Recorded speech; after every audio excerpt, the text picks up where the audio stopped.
நம்ம இன்றைக்கி நல்லா டேஸ்ட்டான எல்லோருக்கும் எப்போதும் பிடிச்ச ரசம் சாதம் எப்படி செய்யலாங்கிறத இந்த வீடியோவில் பார்க்க போகிறோம்.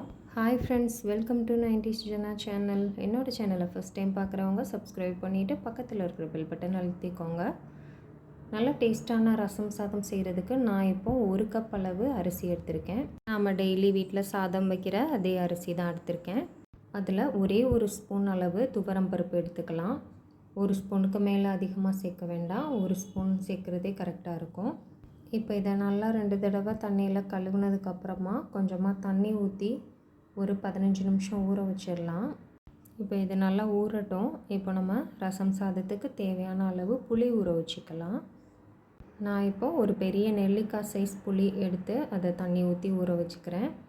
நல்லா அழுத்தி பிடிச்சோன்னா ஒரு பெரிய நெல்லிக்காய் சைஸ் இருக்கணும் புளி, அந்தளவு எடுத்துக்கலாம்.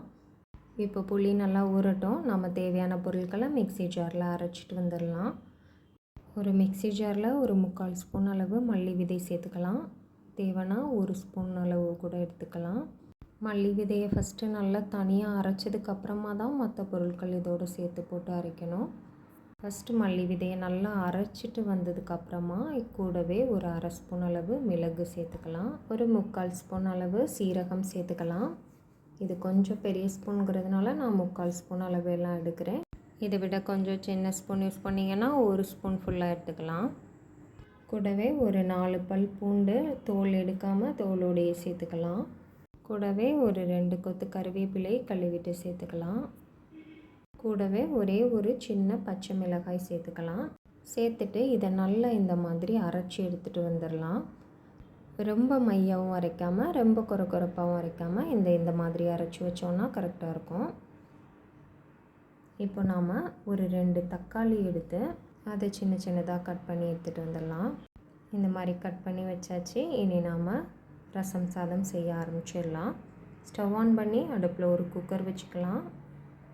அதில் ஒரு 2 ஸ்பூன் அளவு எண்ணெய் ஊற்றிக்கலாம். எண்ணெய் சூடானதும் 1 ஸ்பூன் அளவு கடுகு சேர்த்துக்கலாம். கடுகு கொஞ்சம் பொரிய ஆரம்பிக்கும் போது ஒரு 10 போல் வெந்தயம் சேர்த்துக்கலாம். ஒரு 3 காஞ்ச மிளகாய் சேர்த்துக்கலாம்.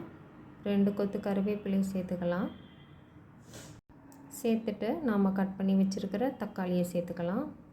தக்காளியை சேர்த்து தக்காளி ஓரளவு நல்லா வதங்க தண்டியும் வதக்கிக்கலாம்.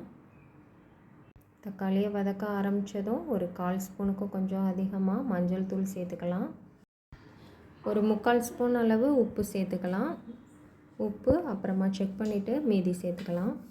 இப்போ தக்காளியை நல்லா வதக்கிக்கலாம். தக்காளி ஒரு பாதி வதங்கினதுக்கப்புறமா நாம் அரைச்சி வச்சுருக்கிற பொருட்களை சேர்த்துக்கலாம். இதையும் சேர்த்துட்டு தக்காளியோடு சேர்த்து நல்லா வதக்கிக்கலாம். அப்புறமா கொஞ்சமாக கொத்தமல்லி இலைகளை சேர்த்துக்கலாம். இதையும் சேர்த்துட்டு நல்லா கலந்து விட்டுடலாம். கூடவே கொஞ்சமாக பெருங்காயத்தூள் சேர்த்துக்கலாம். தேவையான அளவு பெருங்காயத்தூள் சேர்த்துட்டு எல்லாத்தையும் கலந்து விட்டுடலாம். அப்புறமா ரசம் சாதம் வைக்கிறதுக்கு தேவையான அளவு தண்ணி சேர்த்துக்கலாம். நான் இப்போது அரிசி எடுத்த கப்லேயே புளியை கரைச்சி அந்த தண்ணியை பாதி சேர்த்துருக்கேன். கூடவே மிக்ஸி ஜார் அலசி அந்த தண்ணியையும் சேர்த்து மொத்தம் 1 கப்பாக இப்போ தண்ணி சேர்த்துக்கிறேன். இப்போ நாம் புளி தண்ணி, மிக்ஸி ஜார் அலசின தண்ணி சேர்த்து மொத்தம் 1 கப் அளவு தண்ணி சேர்த்துருக்கோம். இப்போ இந்த தண்ணி நல்லா கொதிக்கட்டும். எல்லாத்தையும் கலந்து விட்டுடலாம். புளி தண்ணி லைட்டாக கொதித்ததுக்கப்புறமா நாம் தேவையான அளவு தண்ணியை அப்புறமா சேர்த்துக்கலாம். 1 கப் அளவு புளி தண்ணி சேர்த்துருக்கோம். அது நல்லா கொதித்ததுக்கப்புறமா அது போக 4 கப் அளவு தண்ணி சேர்த்துக்கலாம். அரிசி பருப்பெல்லாம் சேர்த்து நம்ம 1 கப் அளவு எடுத்திருக்கோம். அதுக்கு 5 கப் அளவு தண்ணி சேர்த்தோன்னா நமக்கு கரெக்டாக இருக்கும் ரசம் சாதம். 5 கப் தண்ணி சேர்த்ததுக்கப்புறமா நாம் ஊற வச்சுருக்கிற அரிசியை தண்ணியை வடிச்சிட்டு சேர்த்துக்கலாம். அப்புறமா கொஞ்சமாக தேவையான அளவு கொத்தமல்லி இலைகள் சேர்த்துக்கலாம். ஒரு 1/2 ஸ்பூன் அளவு உப்பு இப்போ சேர்த்துக்கலாம். நீங்கள் செய்கிற சாதம் அளவை பொறுத்து உப்பு சேர்த்துக்கோங்க. இப்போது இதை எல்லாத்தையும் நல்லா ஒரு தடவை கலந்து விட்டுட்டு குக்கர் மூடி போட்டு 3 விசில் வச்சு எடுத்துக்கலாம். நம்ம யூஸ் பண்ணுற குக்கரை பொறுத்து 4 விசிலாக கூட வச்சுக்கலாம். என்னோடய குக்கரில் 4 விசில் வச்சா தான் கரெக்டாக வரும். நான் இப்போ ஒரு 4 விசில் வச்சுருக்கேன். இப்போ நமக்கு நல்லா மணக்க டேஸ்ட்டான ரசம் சாதம் ரெடி ஆயிடுச்சு. நம்ம உடனே சாப்பிட்றதா இருந்தால் 5 கப் அளவு தண்ணி வச்சோன்னா கரெக்டாக இருக்கும். இல்லை நம்ம ரசம் சாதம் வச்சு சாப்பிட்றதுக்கு நேரம் ஆகும்னா 6 கப் அளவு தண்ணியாக கூட சேர்த்துக்கலாம். இப்போ இதை நல்லா கரண்டி வச்சு மசிச்சு மிக்ஸ் பண்ணி விட்டுடலாம். சாதம் கொஞ்சம் இன்னும் தண்ணியாக இருக்கணும்னு நினச்சிங்கன்னா தனியாக நல்லா தண்ணியை கொதிக்க வச்சு இதோட சேர்த்து நல்லா மிக்ஸ் பண்ணி விட்டுக்கலாம். நான் இப்போ உடனே சாப்பிட்றதுனால தண்ணி எதுவும் சேர்க்கலை.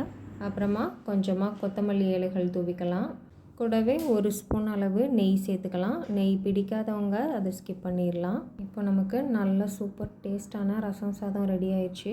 தேங்காய் துவையலோட இந்த ரசம் சாதம் சாப்பிட்டோன்னா அவ்வளோ அட்டகாசமாக இருக்கும். கண்டிப்பாக எல்லோரும் ட்ரை பண்ணி பாருங்கள். ட்ரை பண்ணி பார்த்துட்டு எப்படி இருக்குன்னு சொல்லி எனக்கு கமெண்ட் பண்ணுங்கள். என்னோடய சேனல் பிடிச்சிருக்குன்னா லைக் பண்ணுங்கள், சப்ஸ்கிரைப் பண்ணுங்கள். தேங்க்ஸ் ஃபார் வாட்சிங்.